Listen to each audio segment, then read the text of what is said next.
This is the Lego Eiffel Tower, the biggest Lego set ever released. But I'm not just going to build it at home. Along with a ton of other Paris Lego sets, I packed it into a suitcase and headed to Paris itself. And on the way, I'm going to start by building a train on a train.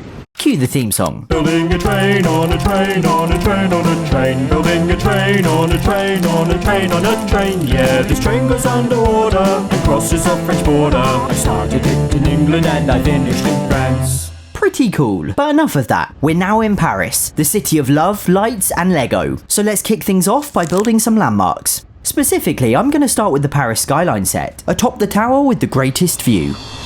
The Montparnasse Tower, of course. This building is widely regarded as the ugliest in Paris, so much so that after it was built, the city introduced a law banning skyscrapers. As such, it's often said that it offers the very best view of the city, because it's the only place where the view isn't ruined by the tower itself. Look at all these buttons, we're going to the 56th floor. The actual view was pretty spectacular too. Holy moly. Building the setup here was just wonderful. I mean, I was actually in one of the landmarks, and they did a fantastic job portraying its unsightliness. Luckily, I remembered a coin for the telescope to spot the other landmarks: the Arc de Triomphe, the Champs-Élysées, the Grand Palace, the Louvre, and the Eiffel Tower. Next was the Arc de Triomphe again, but this time at the Arc de Triomphe and in far greater detail. The monument sits on one of the most notoriously busy roundabouts in the world, with 12 separate exits and way too many lanes of terrifying traffic. Then I built the Louvre again, once more in a larger scale, and sat beside the gallery's iconic glass pyramid. With both of these sets, it was really cool to see how Lego depicted each landmark at different scales, and how they creatively used specific pieces to achieve this. There's also this way bigger Arc de Triomphe at the Lego store. Lastly, there was another generic Paris set, the Paris postcard, featuring a fourth Arc de Triomphe, a second Eiffel Tower, and the Pont Neuf, the bridge on which I built it. The Pont Neuf is decorated with 385 stone faces, and literally translates as New Bridge, despite in fact being the single oldest in Paris. Okay, I'm officially bored of landmarks. Let's move on to the minifigure round. I built an aristocrat outside the Royal Palace, a gargoyle outside of Notre Dame, the Statue of Liberty at Paris's Statue of Liberty, a mime, although unfortunately I couldn't find a real one. I assume they're all trapped inside invisible boxes somewhere, and Vincent van Gogh outside the Musée d'Orsay. The self-portrait this minifigure's based upon is kept here, but sadly isn't currently on display. And finally, there's also this minifigure of a typical Frenchman, but I mean, it's not like anyone actually dresses like that, right? Anyway, it's time for some miscellaneous sets, and this is where things really start to get fun. You see, probably my favourite type of Lego sets are the modular buildings, released only once a year on the 1st of January. I previously built 5 of them so my cat Bella could pretend she's a giant, plus a further 4 in the 100 Lego sets video. Well, it's time for another, the Parisian restaurant. Ooh la la. Perhaps understandably, I couldn't find a real restaurant willing to let me build Lego for 8 hours, so settled for my hotel room balcony overlooking the rooftops of Paris. If you look in the distance over there, you can see the Montparnasse Tower. Obviously, it's not quite the Eiffel Tower, but that spire just to the left of the satellite dish is.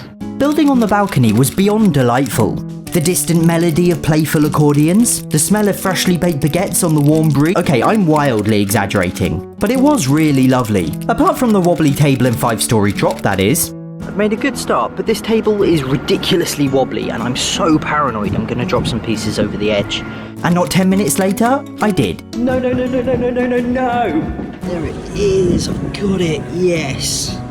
We are on the very top floor up there, and I was really worried it would have landed on this balcony, but there we go, safe and sound. Needless to say, I finished the set indoors, and it was marvellous.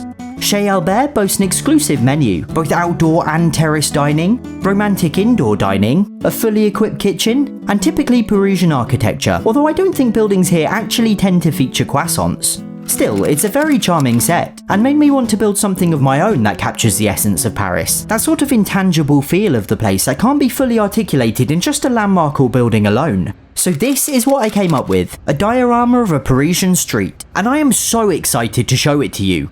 First I built a metro sign, based upon the gorgeously ornate real ones. Then there's a Wallace Fountain, built all over the city by an eccentric millionaire in the 1800s to provide drinking water for the homeless. Behind it's an art stall, like those that so picturesquely pepper the Seine, and to the right a newsstand, highly detailed and suitably elaborate. Further right still is a bright yellow postbox, and on the end, a Morris column. A gigantic spinning advertising pillar. I even added a mechanism to make it really spin. Finally down below can be seen both the sewers and the Paris catacombs. I really took my time making this and filling it with the tiniest of details. You might have even spotted Lego me, but if you know me, there's one detail in particular you've definitely noticed. And since we're in France, on second thoughts, we're in France. I certainly shouldn't sing about it. Do you have any idea what they do to frogs here? But anyway, I also left a few hints about our next location, and I wasn't exactly subtle. I'm sure you can guess by now. Disneyland Paris. There are loads of sets and minifigures I could build here, but I'll save them for a specific Disney World video in the future. For now, I built the Disneyland Paris Skyline set, designed by Ben Builds Lego on Rebrickable. The colourful buildings of Main Street, USA adorn the front, behind which stands a magnificently pink castle, with square trees, golden spires, and even a minifigure hand for one of the buttresses.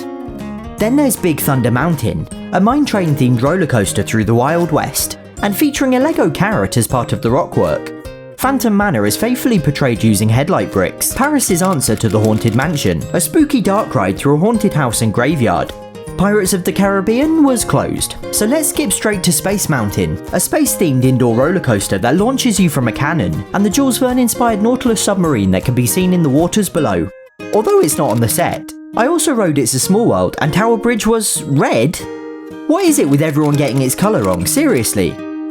And so after a gloriously tax-deductible tangent, let's head back into the city to build the set this has all been building up to, the Eiffel Tower. So just like with Big Ben, I've booked a hotel room because it's probably going to take a couple of days. And just wait until you see this view. That's amazing. I'm feeling so lucky right now. I think this calls for a montage.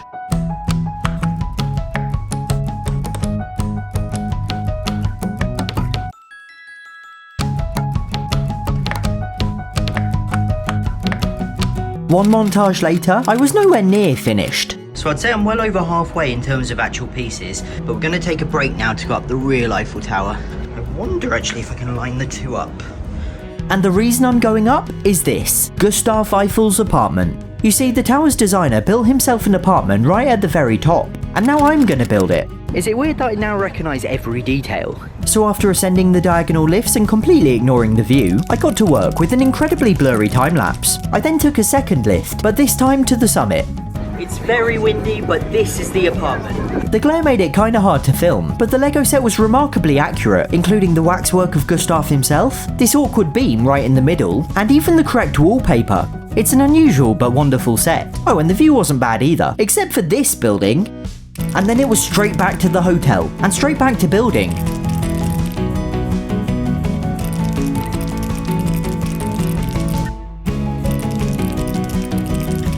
It's so late that even the Eiffel Tower has turned its lights off. But in here, all I have to do is put this piece up the top and it will be finished. But I'm gonna wait until the morning. Now I don't wish to sound dramatic, but this really was one of the greatest experiences of my life, one I'll longingly regale to the awestruck faces of my grandkids, a time before my once nimble hands succumbed to the inevitable frailty of age and I fully lost my mind. This was the time I built the Eiffel Tower at the Eiffel Tower, and what a glorious time it was. Okay, that did sound dramatic, but it felt fitting. The tallest ever Lego set, beside what was for 40 years, the world's tallest structure. Now to unceremoniously break it apart and stuff it into a suitcase, because I've got a plane to catch and build.